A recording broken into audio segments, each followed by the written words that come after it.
request you all to stand up. Now, please laugh like Kumbakarna. Thank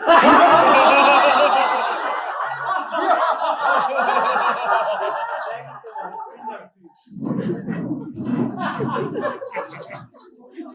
So Kumbakarna was this powerful, giant warrior who had a fascinating habit. He used to sleep for 6 months in a row, and it was so hard to wake him up. He was probably one of the heaviest sleepers in the history of this planet. But why am I sharing with you about Kumbakarna? Why did I make you laugh like Kumbakarna? I'd like to share with you my experience with sleep. I was a heavy sleeper from the very beginning. My mom tells me that as a baby, I didn't even wake up when I was getting a bath. I just slept through the bath. When I was 8 months old, my mom had me in her arms and she was on a bike. My dad was riding the bike. She was in the back seat. We were riding and a taxi just sped and just stopped right in front of us. And the bike crashed into the taxi. And my mom, she got thrown over the taxi and she fell on the ground. But she was still gripping me. But I hadn't woken up. People gathered around my mom. And everyone was worried. Like, I hadn't woken up from all that noise, from the crash. I hadn't woken up. And my mom was distraught. She was so upset. Like, she was screaming, "Ashish, wake up. Ashish." She was tapping on my cheeks. And then she told me that I opened my eyes, I smiled, and then I went back. That was when I was 8 months old. As I grew up, I started becoming a heavy sleeper. When I was 10 years old, a relative of ours had passed away and my dad had to go to Pashupati in the middle of the night. My mom was scared to be alone.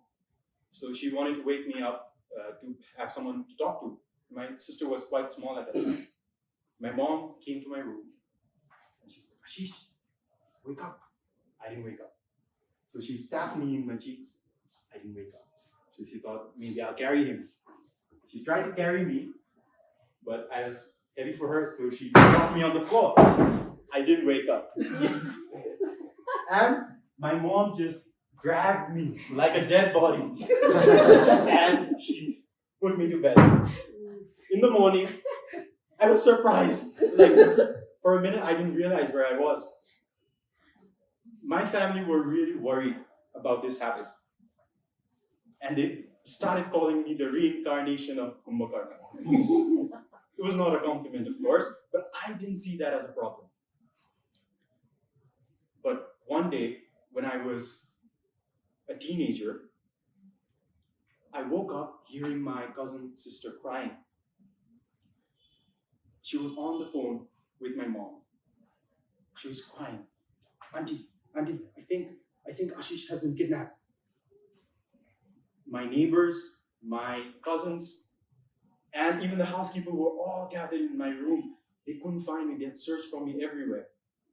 And what had happened was, in my bed, I rolled over along with the blanket, and I had fallen at the side of the bed.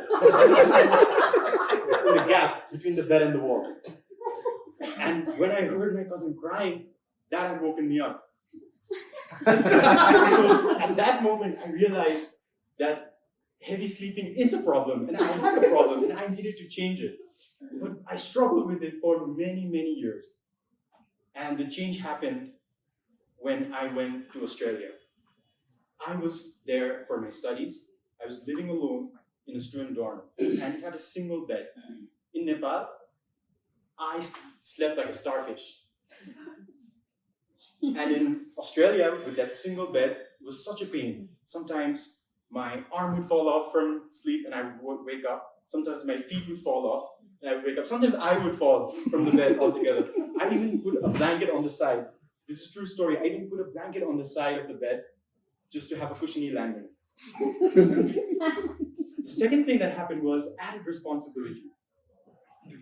If I didn't wake up to the alarm, there was no one to wake me up there. So I had to wake up. I had to be alert before I went to bed, that I had to wake up for my classes, for my work, for my assignments. The third thing that happened, like, I used to fall asleep on the train, and I realized that if I fall asleep on the train, I would miss my stop. If I miss my stop, I would miss my day. And if I miss my day, life would be sad and lonely. So all these experiences helped me to add that level of alertness to my sleep, even during my sleep, not just before my sleep. And I stopped becoming a heavy sleeper. And I'm no longer called Kumbakarna in the family. And I'm very happy about it. So everyone, please remain seated, but please again laugh with me like Kumbakarna. Thank you so much. And please don't be a heavy sleeper. Thank you.